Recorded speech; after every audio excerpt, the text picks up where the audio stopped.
got a white girl that y'all beating the odds of racism. No. She's just a decoy. She got to keep you in line. She's your handler. You think because you're a black woman, it's time for you to do something different, get you a white guy. This is not derogatory racism. I'm just giving y'all some facts that y'all don't want to hear. You can't change the demographic of folk.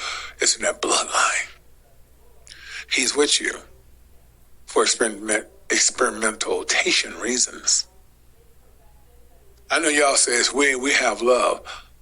European Americans who were started in 1681, who never had ability to do anything but destroy, cannot have love, cannot function as lovable people. The pretenders. Now, take this with a grain of salt. A lot of y'all ain't gonna like what I'm saying, but I'm not the... So you want to hear the rest? The European American, who are the Caucasians, that's what they call themselves, to sound a little bit more clever, boyish. They have a demographical type of upbeing, 1681 when they came to existence. They never had a skill of any. They were just taught to seek, conquer, kill, and cover up the faces of the judges thereof. That's facts. The book of Job speaks of it.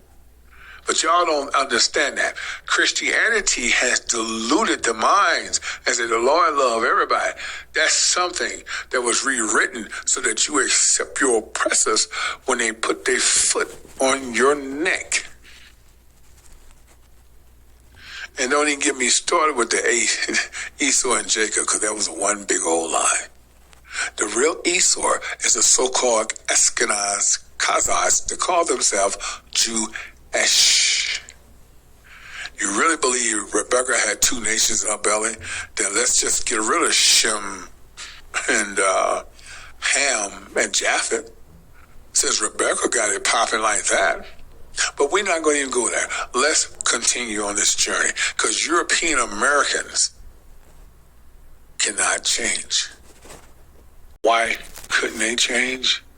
Because as much as they want to change, their ancestors made a deep-rooted plot with Satan. They can never change. Now, I know some of this is going to hit y'all in the chest. I've heard this term all my life. They love different. This, and the other. What about John Brown? John Brown had a spirit on him that man cannot give him. You're not going to find too many John Browns that say, my whole family is going to die for this cause. That was a spiritual calling. Unfortunately, you don't have many John Browns in this world. So let's stop putting John Brown and throwing him under the table. Let's keep to the facts. The European American, who call themselves the Caucasian, cannot change. They have the best hope of change. They really want to be civil, but their bloodline keeps them from changing. And this is why 90% of the movies show them being loving people, because it's not in them. Watch this. And this is not stabbing nobody or putting them down. I'm telling you some history facts why you're unable to be a human kindness person, because your ancestors made a pact with Satan. And this is one of the things he would never let you be. After taking you out the Caucasus Mountains in 1681, this is the pact that was given, and you under a curse. And this is why when they make movies, they show white men and women being so loving, change your heart, bringing communities together, going back and finding the lost ones and bringing them, because that's not who you are. It's all about conquering, kill, put my name on that. Every land in America was given to the black Indians. And why come we don't have nothing no more? Because your ancestors came in and killed most of them, I people.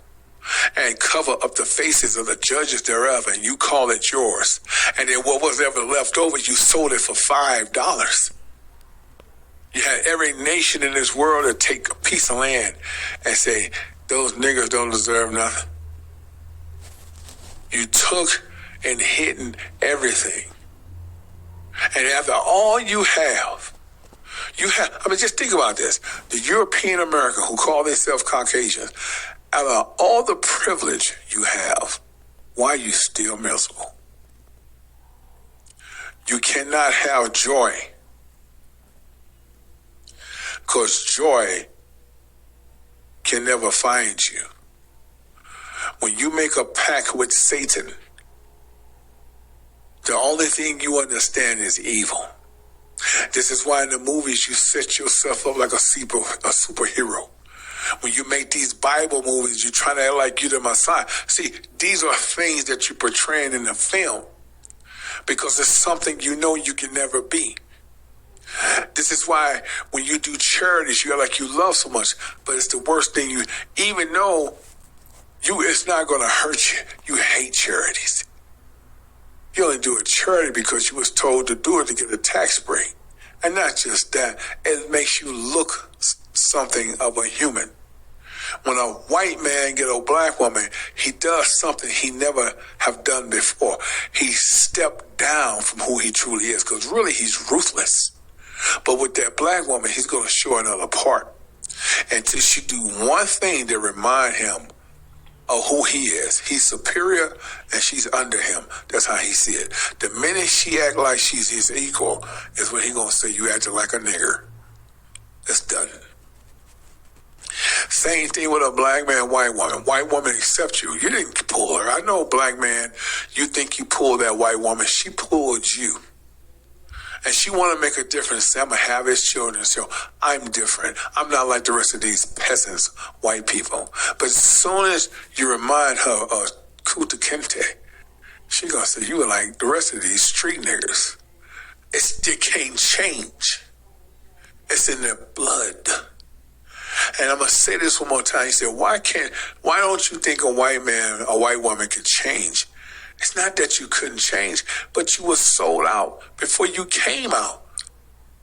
You was given to Satan way before you came to civilization. Satan said no change for you. You can only be evil. Now you can act. You can pretend, but you will never be a kind people. And I know some of y'all want to say, I don't get it, but just give yourself a minute.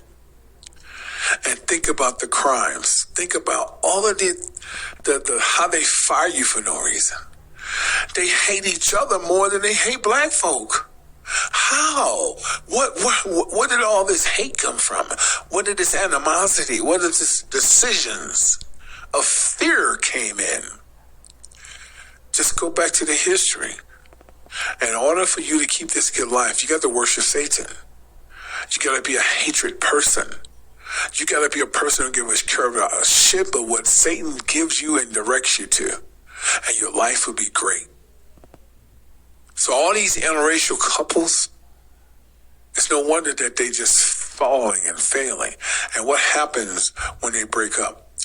If she's a white woman, she'll want them kids. If she's a white man, she'll want them kids. If he's a white man, right, with the black woman, he'll want them kids. Didn't the scripture say they should go back home? They should go back home to their own kind. What do you think they was talking about? They have to blend in order to look like human. If I'm with you and I say I love you and I marry you, I need to have some children with you. Black people run with fear. Wrong, right in your face, it hits you in your chest. Why is this in existence? Why is there so much hatred? In order to have control, it has to be hatred. In order to keep you in line, I have to have fear. Hate and fear is the two strongest things to put on the humanity of world to have everything that I want if I was a 3% banker, etc. to keep you both at odds, divide and conquer, at the same time get my demise, and to keep you down with my boot on your neck. Now, I know some of you going to pause and say, he just said it, divide and conquer. You know why divide and conquer will always work? Because somebody said we're going to worship Satan for the rest of our lives. So having said that, the divide and conquer can never be lifted. So even though you've figured it out, the divide and conquer is how we see odds, which is a lot of truth. But the reason the divide and conquer can never be healed, because your ancestor took the red pill. And that's you, white people. This is why the divide and conquer can never be healed. Your people started all of this. And since they controlled by Satan, and their leaders are the Ashkenaz and Khazars, who are the so-called Jewish, they're Satan's children. There's no hope for this generation. So once you escape the matrix and you see exactly your purpose and why you're here, now you don't try to fight for the good job. You don't keep yourself in college. You don't sit back and try to argue with police. You know the games they've been playing. You figured it out. And once you have figured it out, they spirits know you figured it out. You should not be touched no more. How many can absolutely say that? Out of 1,000 men, 1,000 black men, each 1,000 black men per community, only one will get it. Now, if you start doing those figures, that's not a lot of black folks who woke. I want to say it one more again. Out of every 1,000 black man, black woman, there's only one that's going to wake up. So if there's 1,000 black people come to a seminar, they cannot be around you. You have such a hardcore genetic spirit. They can't have that. It interrupts their thought pattern. The last thing a Caucasian man wants to do is change and be liberal. He pretends to be liberal. But if he starts changing because you're in the atmosphere, he got to get rid of you. So some of y'all being fired because they feel a change that you're giving. You're too loving. You have too much love. Out of all the shit you've been through, you still find a way to make things better. They don't need that. They want you out. Did you know that? So I know you think the world has changed, and we just need to look at as man. They can never change. And this is why the lie keep pretending over and over and over, because you believe interracial dating will cure a lot of things. You believe people have changed. It's not about the people. It's about a bloodline, those who took an oath with an entity called Satan, Lucifer. See, y'all don't think like that. Y'all just think people are people. No, people are not people. But they can never come to your house. You can never sit them at your table. You should never sit at their table. You should never eat their potlucks. You should never even do a hangout. You could do a sit out. I meet you at Denny's. I meet you at Hi-Hi. I meet you at the Cheesecake Factory. That is perfectly well. Spirits don't like to intertwine with other people. Spirits like to intertwine in close quarters. Personnel, like where you live, where you sleep, where you pray. This is why spirits like to come to your house. They like to give you a housewarming gifts. Watch that. They like to give you food, a pie, cookies. You understand this? You just moved to the neighborhood. Here you go. They like to have a potluck because all that food been prayed over through Satanism. So once you understand this, you refrain from just thinking everybody is your friend, they're Christians, and they love you. A lot of times, a Caucasian man or woman don't even know why they did what they do. Because the spirit steps in them and commit the crime, and they forget they even did it. Don't think they be lying when they say that. They're absolutely correct. So once you understand that their ancestors made a deal with Satan, a lifetime, an eternal deal that they can never change, You will start looking at the world the way it really is and stop